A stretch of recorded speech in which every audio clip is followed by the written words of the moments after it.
కైక కఠినాత్మురాల, రాముడు లేకపోతే నేను బ్రతకలేను. క్షమా యస్మిన్ తపః త్యాగః సత్యధర్మ కృతజ్ఞత అప్యహింసా చ భూతానాం అమృతేకా గతిర్మమ అని దశరథ మహారాజు చెప్పినాడు ఈ శ్లోకము. రామునిలో అష్టసుగుణాలున్నాయి.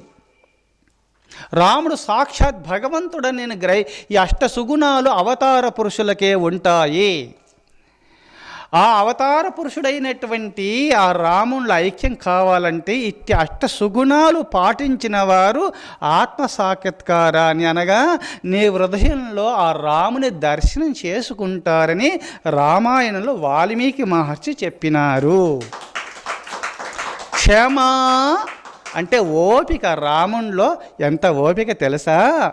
ఎవరైనా దూషిస్తే లెక్క చేయడు రాముడు.